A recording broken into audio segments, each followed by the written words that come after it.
My name is Megan Fuller.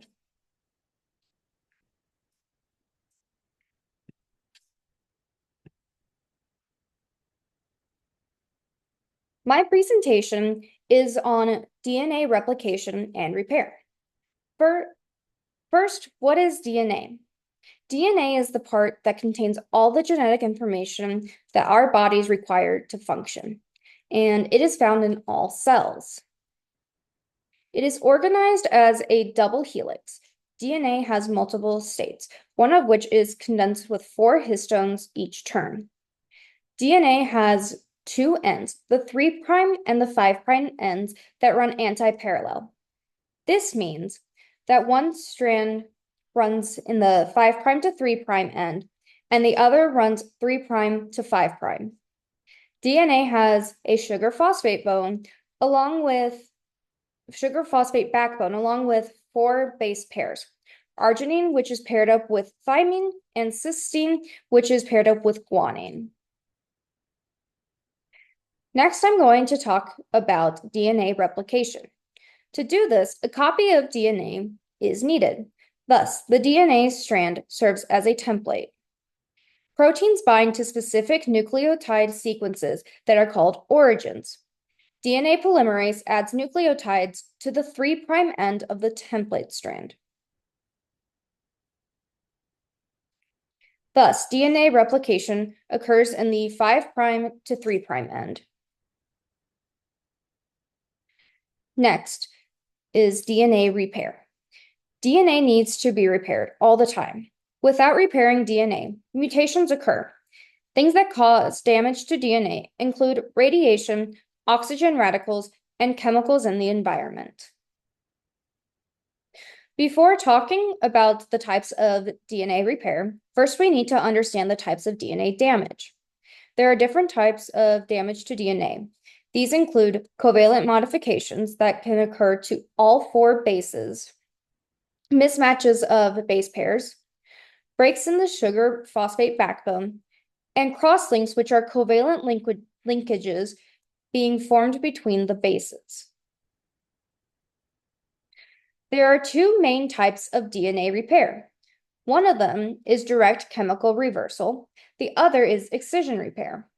Excision repair is when the damage is removed and is replaced with the correct sequence.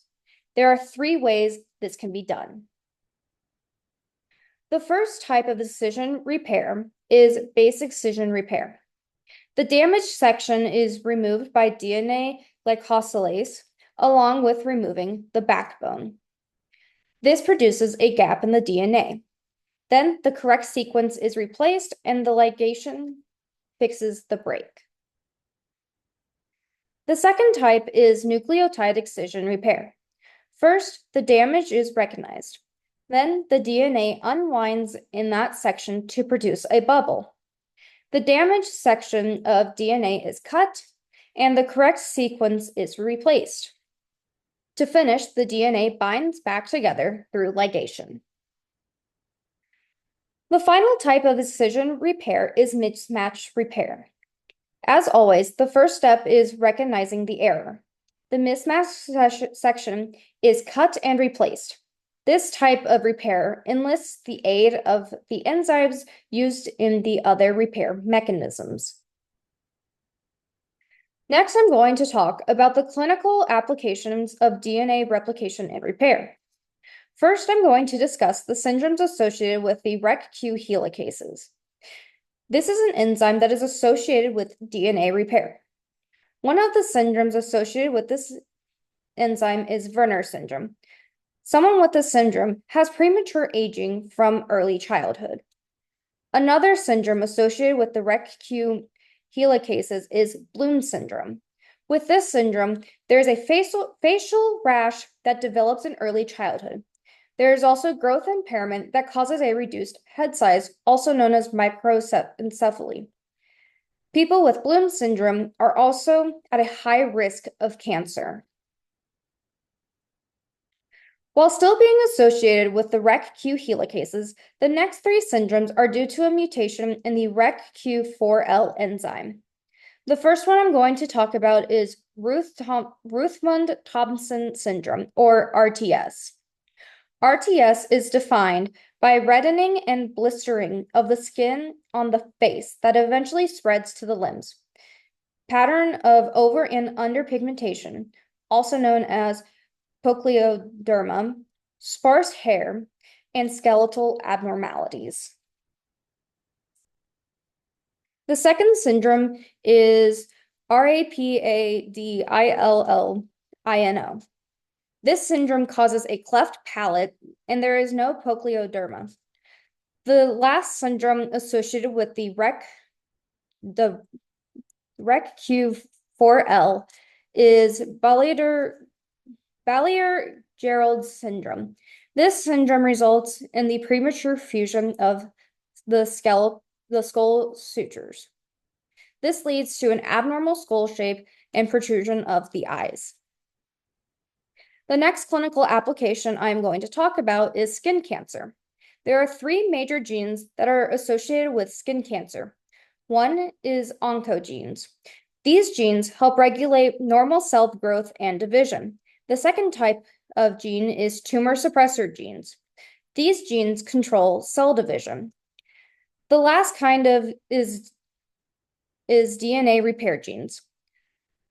All three types of genes, when mutated, result in cell growth that is out of control.